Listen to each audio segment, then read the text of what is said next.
अरे धनीराम भाई जल्दी से 2 किलो भिंडी तोल दो। वो क्या है ना, आज मेरे घर में मेहमान आने वाले हैं। बेटा बंटी जरा 2 किलो भिंडी तोल दे। सेठ जी भिंडी तो खत्म हो गई। अरे वो भाई साहब भिंडी तो नहीं है, कुछ और ले लो।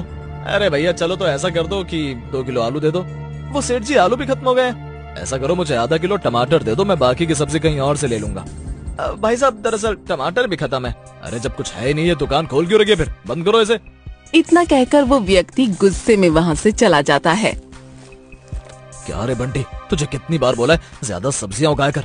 पता नहीं तेरे कारण मेरे कितने ग्राहक खाली हाथ चले गए। मालिक मैं तो ज्यादा ही उगाता हूँ, लेकिन लोग सस्ते के लालच में ज्यादा सब्जी खरीद लेते हैं, इसीलिए मैं कितनी भी उगाऊं कम पड़ जाती है। अच्छा ऐसी बात है, चल तो मेरे पास इसका भी एक इलाज है, रात को खेत पर मिलना।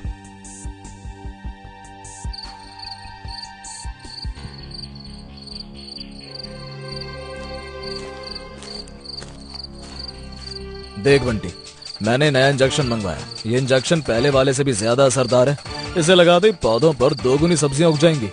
तो देर किस बात की सेठ जी, चलिए लगाना शुरू करते हैं। धनीराम लालच में आकर ऐसे ही इंजेक्शन वाली सब्जियां उगाने लगता है। उसे खाकर धीरे धीरे गांव के लोग बीमार पड़ने लगते हैं। डॉक्टर साहब मेरे बेटे को क्या हुआ है? जी आपके बेटे ने कुछ उल्टा सीधा खा लिया है, इसके कारण फूड पॉइजन हो गया। क्या? पर मैं तो सिर्फ ताजी और हरी सब्जियां खिलाता हूँ। देखिए आजकल बाजार में इंजेक्शन से बनी सब्जियां बिकती हैं, जो कीमत में तो सस्ती होती हैं पर जानलेवा होती हैं। ये क्या कह रहे हो भला, इंजेक्शन से भी सब्जियां उगती होंगी? हाँ बिल्कुल उगती हैं। दरअसल कुछ लोग लालच में आकर जल्दी सब्जियां उगाने के लिए केमिकल वाले इंजेक्शन का इस्तेमाल करते हैं। इन इंजेक्शन को लगाने से 1-2 दिन में सब्जियां उग जाती हैं। आप में से किसी को किसी सब्जी वाले पर शक है? अरे हाँ भैया, मैंने कई बार वो धनीराम है ना, उसके खेतों में बहुत सारे इंजेक्शन पड़े हुए देखे। फिर वो लोग समझ जाते हैं कि धनीराम इतने सस्ते में सब्जियां क्यों देता है। चलो हमें जल्दी से सरपंच जी को इसके बारे में बताना चाहिए।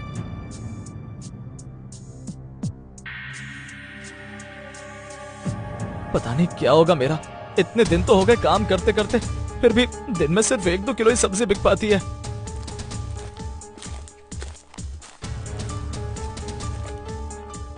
क्यों रे मोहन, कैसा चल रहा है तेरा काम?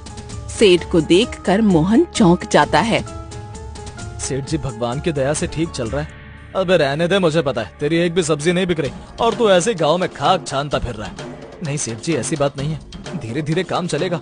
अरे मैं तो अभी भी कहता हूँ आजा मेरे पास काम कर ले, तुझे पहले से भी ज्यादा पैसे दूंगा। वैसे भी मेरा काम बहुत बढ़िया हो गया है। नहीं सेठ जी, चाहे कुछ भी हो जाए मैं वो गलत काम नहीं करूंगा। मेरे जैसे गरीबों की यही दिक्कत है, गरीब पैदा हुए और गरीब ही मरोगे। सेठ जी बेईमानी की कमाई से जीने से अच्छा है गरीबी की मौत। तो मर फिर, मैं तो चला।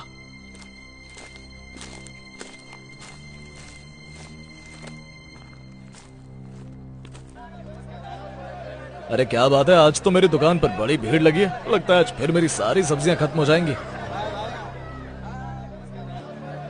अरे बंटी खड़ा क्यों है, सबको जल्दी जल्दी सब्जियां देना, कितनी भीड़ लग गई है। सेठ जी ये सब सब्जियां लेने नहीं आए। तो फिर किस लिए आए? सेठ जी आप ही पूछ लीजिए।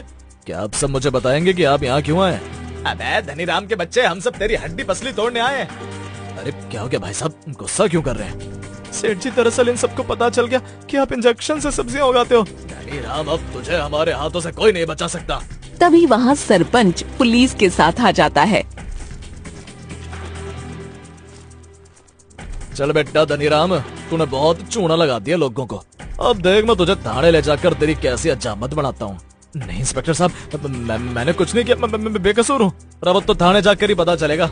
चल बेटा जल्दी बैठ गाड़ी में।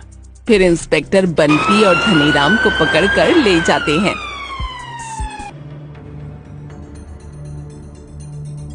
लगता है मेरी सब्जियां नहीं बिकने वाली, अब मुझे घर चलना चाहिए।